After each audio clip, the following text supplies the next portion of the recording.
जय श्री राधे राधे राधेश्याम श्री स्वस्थानी माताको जय, श्री भगवान शङ्करको जय।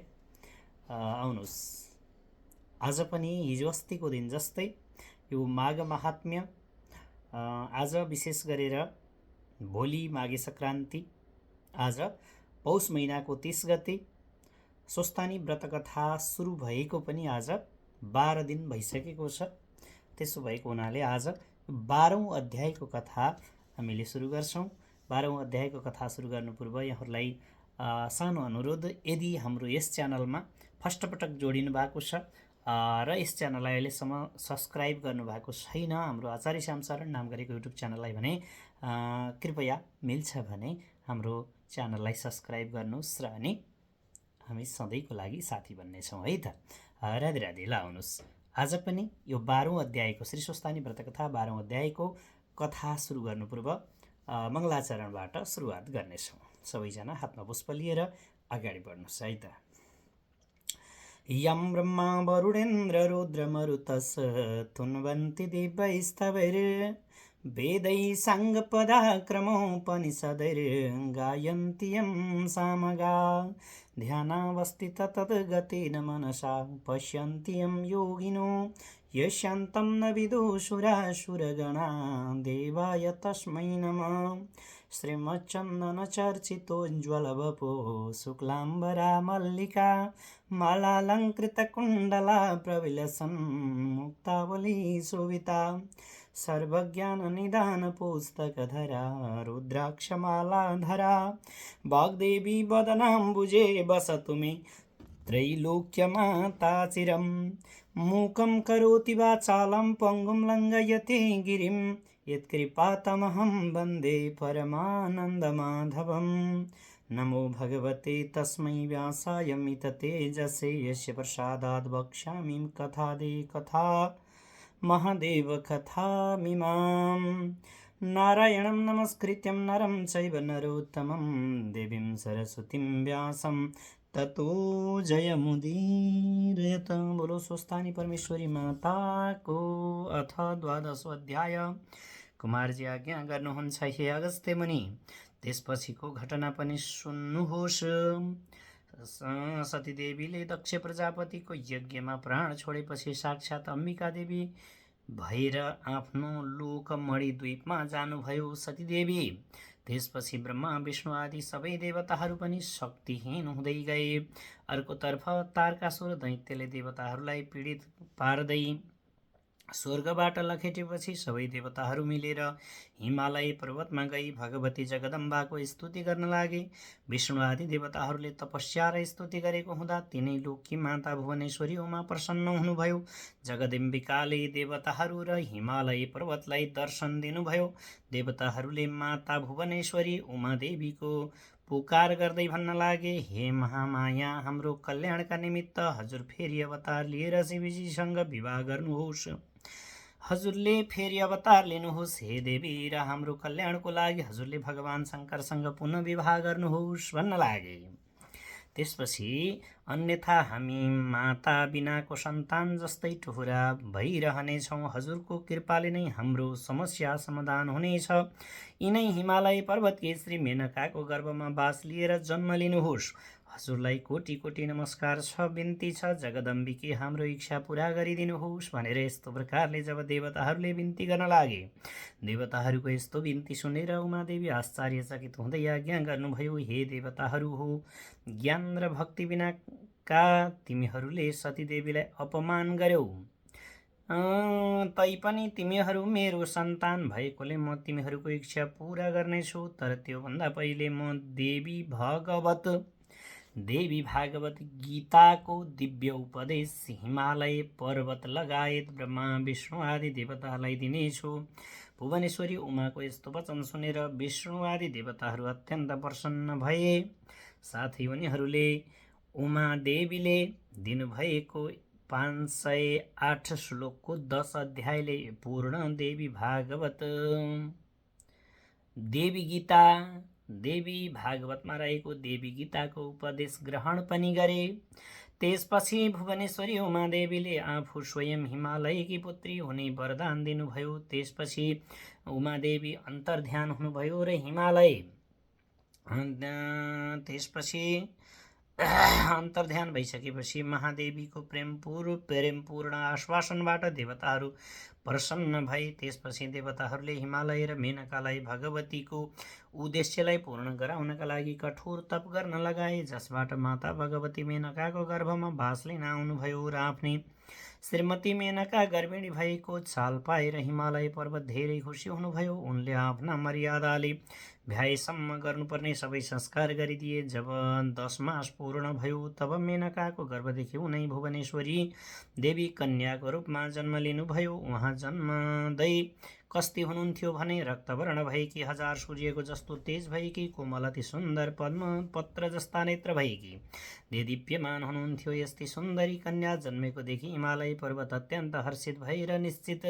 दिन पुगेपछि वशिष्ठ आदि ऋषि ज्योतिषहरूलाई बोलाएर विधिपूर्वक न्वारन गराए। वशिष्ठ आदि ऋषिहरूले भने, हिमालय यी बालिकाको नाम पार्वती राखौँ, किनभने पर्वतकी कन्या भएकोले पार्वती नै यिनको नाम हुनेछ। तिमी धन्य रहेछौ। यी बालिकाले भविष्यमा यी बालिकाले जगदीश्वर श्री महादेव स्वामी पाएर चतुर्दश भुवनकी रानी हुनेछन् र सम्पूर्ण दैत्यहरूको संहार पनि यिनले गर्नेछन्। ऋषिहरूको यस्तो कुरा सुनेर राजा हिमालय पर्वतले हर्ष मान्दै अनेक रत्न सुवर्ण गाईहरू ऋषिहरूलाई दान गर्दा भए। यथेष्ट भोजन गराए। भोजन गरिसकेर ऋषिहरूले भन्न लागे, हामी तपाईँदेखि पूर्ण कृतार्थ भयौँ। अब आज्ञा दिए हामी आफ्ना आश्रममा जान्छौँ। वशिष्ठ आदि सम्पूर्ण ऋषिहरूले बिदा मागेर हिमालय पर्वतले अत्यन्त खुसी भएर साष्टाङ्ग प्रणाम गरी ऋषिहरूलाई बिदा गर्दा भए। यसपछि सबै ऋषिहरू ज्योतिषीहरू आफ्नो आश्रमतिर लागेर हिमालयकी पुत्री पार्वती शुक्ल पक्षका चन्द्रमा झैँ दिनानुदिन बढ्दै जानुभयो। साक्षात् भुवनेश्वरी उमाको अवतार भएको हुनाले सानी छँदा खेल्दा पनि उहाँ शिवजीको पूजा गरी खेल्ने र केही चर्चा गरे पनि शिवजीको नै गर्नुहुन्थ्यो। यस्ता तरहले पार्वतीले शिवजीको भक्तिमा चित्त लगाइरहनुहुन्थ्यो। बिस्तारै पार्वती ठुली हुँदै जानुभयो। एक दिन नारद ऋषिले विष्णुको समीपमा गई भन्न लाग्नुभयो, हे वैकुण्ठनाथ, हिमालय पर्वतकी पुत्री पार्वती नाम गरेकी कन्या तपाईँको लागि अत्यन्तै योग्य छिन्। लक्ष्मी भन्दा पनि अति सुन्दर 32 लक्षणले युक्त भएकी ती कन्यालाई तपाईँ विवाह गर्नुहोस्। नारदको वचन सुनि श्री विष्णुले भन्नुभयो, हे नारद, हिमालय पर्वतले ती कन्या मलाई देलान्। र भगवान विष्णुले यस्तो आज्ञा गर्दा नारद ऋषिले भन्नुभयो, हे भगवान, हजुरले यस कुराको चिन्ता गर्नु पर्दैन।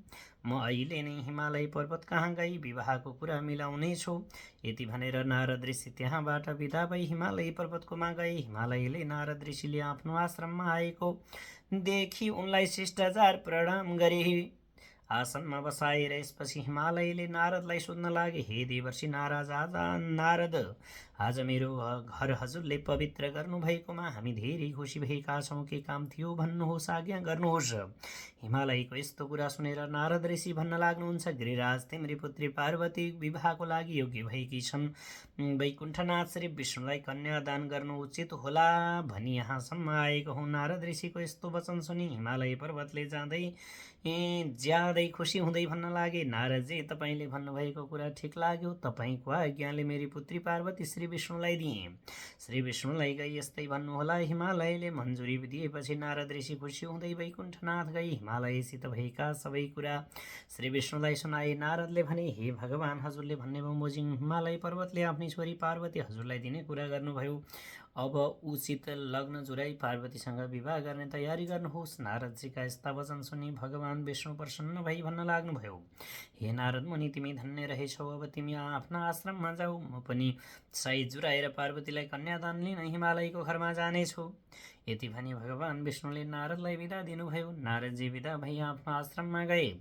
यता हिमालय पर्वतले छोरी पार्वतीको विवाह गर्न भनी सम्पूर्ण सामग्री तयार गरे र नारद ऋषिलाई बोलाएर विष्णु कहाँ लग्न जुराउन पठाए। उपयुक्त साई जुराएपछि हिमालय पर्वतले आफ्ना गुरु वशिष्ठ, बृहस्पति आदि सम्पूर्ण देवता, ऋषि, यक्ष, गन्धर्व, किन्नर, दैत्य, नाग सबैलाई विवाहको निमन्त्रणा गरे। श्री विष्णु पनि पार्वतीलाई कन्यादान लिन भनी हिमालय पर्वतको घरमा जानुभयो। मेनकाले पार्वतीलाई हिरा, मोती, माणिक्य तथा नाना रत्न अलङ्कार वस्त्र पहिराई श्रृङ्गार गर्न राखिन्। पार्वतीलाई यस कुराको कुनै पनि जानकारी थिएन, तर उनका जया विजया, अजिता पराजिता नाम गरेका अति स्नेही साथीहरूले उनको विवाहको बारेमा जानकारी दिँदै भन्छन्, हे पार्वती, आज तिम्रो विवाह हुँदैछ। तिम्रा मातापिताले विष्णुलाई कन्यादान दिनेछन्। के तिमीलाई थाहा छैन र? सखीहरूले यस्तो कुरा भनेको सुनि पार्वतीले भन्नुभयो, मैले बाल्य अवस्थादेखि श्री महादेवलाई नै स्वामी पाउने इच्छा गरिराखेकी छु। अहिले पनि उहाँकै आराधना गरिरहेकी छु। महादेवलाई नदिए अरू कसैलाई दिने कुरा गर्छन् भने आत्महत्या गर्नेछु, प्राण त्याग गरिदिनेछु। पार्वतीको यस्तो वचन सुनि सखीहरूले भने, हे पार्वती, त्यसो भए तिमी यहाँ नबस। हामी तिमीलाई कसैले नदेख्ने ठाउँमा लुकाइराख्नेछौँ। तिमी बरु हामीसँग छिटो हिँड। यति सखीहरूले भनेपछि कसैले चाल नपाउने गरी पार्वती तिनीहरूका साथ लगी घरबाट निस्किनुभयो र सखीहरूले नदी किनारको एउटा विशाल वनमा लगेर कसैले नदेख्ने ठाउँमा पार्वतीलाई लुकाइआए। यो कुरा घरमा कसैलाई थाहा भएन। विवाहको कार्य प्रारम्भ भयो। हिमालय पर्वतले आफ्ना गुरु बृहस्पतिलाई यज्ञमा बसाली विधिपूर्वक विवाहको यज्ञ गरिरहेका थिए। जब विष्णुलाई कन्यादान दिने बेला आयो तब पार्वतीलाई लिन पठाए, तर लिन जानेले पार्वतीलाई कहीँ देखेनन्। उनीहरूले हिमालयको समीपमा गई भन्न लागे, हे राजन, हामीले धेरै खोज्यौँ, कहीँ पार्वतीलाई फेला पार्न सकेनौँ। पार्वती त घरमा छैनन्। उनीहरूबाट प्राप्त यस्तो खबरले हडबडाउँदै हिमालय पर्वत आफै पार्वतीलाई सबैतिर खोज्न थाले, तर कहीँ पनि पाउन नसके। हिमालय पर्वत अत्यन्त दुखी भएर आश्चर्यचकित भए। पर्वतराजले अत्यन्त दुखी भएर चित्त आकुल व्याकुल गरी गुरु बृहस्पति छेउनेर गई भन्न लागे, हे गुरु, मेरी छोरी पार्वती कहीँ पनि छैनन्। विवाहको लग्न टर्न लाग्यो, अब कसो गरौँ? यस्तो भने पर्वतराज हिमालयले अत्यन्त खेद गर्न लागे। बृहस्पतिले भने, त्यसो भए यस लग्नमा यो विवाह भएन। अब पार्वतीलाई भेटेपछि मात्र अर्को लग्न जुराई विवाह गरौँला। हिमालय र गुरु बृहस्पतिले श्री विष्णुसित यी सबै कुराको बिन्ती गरे। यसपछि विष्णु आदि सम्पूर्ण देवताहरू दुखित भई फर्केर आफ्ना आश्रमतिर गए। उता सखीहरूले पार्वतीलाई आएपछि श्री महादेवको आराधना गर्न लाग्नुभएकी पार्वतीलाई आफ्नो विराट रूपको दर्शन दिनुभएको। पार्वतीले नदीका किनारमा बसी बालुवाको शिवलिङ्ग बनाएर श्री महादेवको आराधना गरी पूजा गर्न लाग्नुभएको। धेरै समयपछि त्यस बालुवाको शिवलिङ्गदेखि श्री महादेव प्रकट भई पार्वतीलाई आफ्नो स्वरूपको दर्शन दिनुभयो। यसपछि महादेवबाट आज्ञा भयो, हे पार्वती, मलाई किन आराधना गर्यौ? जगदीश्वर महादेवको अमृतमय वाणी सुनेर पार्वतीले बिन्ती गर्नुभयो, जगदीश्वर, मैले बाल्य अवस्थादेखि नै महादेव स्वामी पाऊँ भनी हजुरको आराधना गरिरहेकी छु। मेरा पिता हिमालय पर्वत श्री विष्णुलाई कन्यादान दिन लाग्दा भागेर यहाँ आई एक्लै लुकिरहेकी छु। मेरो रक्षा गरी मलाई स्वीकार गर्नुहोस्, मदेखि प्रसन्न होई बक्सियोस्। पार्वतीको यस्तो प्रिय वचन सुनेर महादेव आज्ञा गर्नुहुन्छ, हे पार्वती, तिम्रा माता पिताले कन्यादान नदिई तिमीलाई मैले आफ्नै बनाउन मिल्दैन। आफ्ना माता पितालाई मनाऊ र एउटा व्रतको अनुष्ठान गर। महादेवको आज्ञा सुनेर फेरि पार्वतीले बिन्ती गर्नुभयो, ईश्वर, जसो गर्नुपर्ने हो म त्यसै गर्न तयार छु, मलाई उपदेश बक्सियोस्। मैले त आफ्नो तन मन हजुरलाई अर्पण गरिसकेकी छु, यसमा फरक पर्यो भने आत्महत्या गर्नेछु।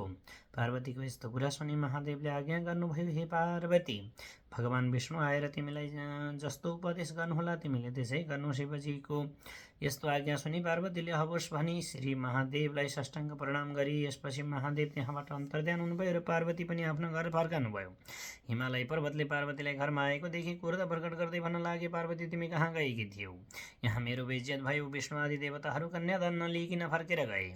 पिता हिमालयको कुरा सुनेर पार्वतीले भन्नुभयो, हे पिता, मैले बाल्यकालदेखि नै श्री महादेव स्वामी पाऊँ भनेर उहाँलाई नै प्रतीक्षा गरिरहेकी छु। तपाईँले मलाई एक वचन नसोधी विष्णुलाई कन्यादान दिन लाग्नुभयो। त्यस बेला मैले केही उपाय नदेखेर भागेर लुक्न लागेकी थिएँ।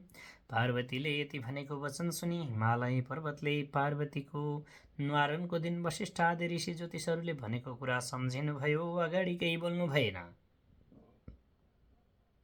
पार्वतीले पनि भगवान विष्णु कहिले आउनुहोला भनी प्रतीक्षा गर्न लाग्नुभयो, विष्णुकै आराधना गर्न लाग्नुभयो। त्यसपछि श्री महादेव स्वामी पाउनका निमित्त नाना तीर्थ व्रत दान धर्म जप यज्ञ गरी शिवलिङ्ग बनाई पूजा गर्न लाग्नुभयो। पार्वतीले यस्ता तरहले आफ्नो निम्ति भक्ति गरेको देखि भगवान विष्णु हातमा शङ्ख चक्र गदा पद्म लिई गरुडमाथि सवार भई पार्वती छेउ आएर भन्न लाग्नुभयो, पार्वती, तपाईँले नाना तीर्थ व्रत दान धर्म यज्ञ गरेको देखेर म प्रसन्न भएँ। अब तपाईलाई वरदान दिन्छु, तपाईँको इच्छा के छ वर माग्नुहोस्। भगवान विष्णुको अनुमति पाएपछि पार्वतीले हात जोडी भन्नुभयो, भगवान अरू थोक वरदान के मागु श्री महादेव स्वामी पाऊ। पार्वतीले वरदान मागेको सुनि श्री विष्णुले आज्ञा गर्नुहुन्छ, हे पार्वती, तीर्थ व्रत दान धर्म जप तप भन्दा पनि उत्तम कुरा म तिमीलाई बताउँछु, एक चित्त भएर सुन। श्री स्वस्थानी परमेश्वरीको व्रतका प्रभावले तपाईँले जगदीश्वर श्री महादेव स्वामी पाउनुहुनेछ। यदि विष्णुको आज्ञा सुनि पार्वतीले फेरि बिन्ती गर्नुभयो, हे लोकनाथ, त्यस व्रतको विधि के हो, कसरी गर्नुपर्छ त्यो आज्ञा गर्नुहोस्। पार्वतीको जिज्ञासा सुनेर श्री विष्णुले आज्ञा गर्नुभयो, हे पार्वती, पौष शुक्ल पूर्णिमाका दिनदेखि व्रत आरम्भ गर्नुपर्दछ। त्यो पनि कस्ता हिसाबले भने, अघिल्लो दिन नै गोडाको नङ काटी स्नान गरी पवित्र भई एक भक्त रही अनि पूर्णिमाका दिनदेखि नित्य मध्याह्नकालमा श्री महादेवको पूजा गर्नु। निरन्तरै यी प्रकारले पूजा गरेर अष्टोत्तर शत 108 रोटी, 108 अक्षता, 108 बेलपुष्प, 108 पान कुटका सुपारी, 108 सबै जातका फुलहरू, 108 सबै जातका फलहरू, जनै इत्यादि 108 को दरले तयार गर्नु। ओमकार लेखिएको थालीमा राख्नु, गङ्गाजलले स्नान गराउनु, त्यही श्रीखण्ड चन्द्रक्त चन्दन सिन्दुर वस्त्र चढाउनु, धूपदीप नैवेद्य कस्तुरी बेटी चढाउनु, षोडश उपचारले पूजा गर्नु।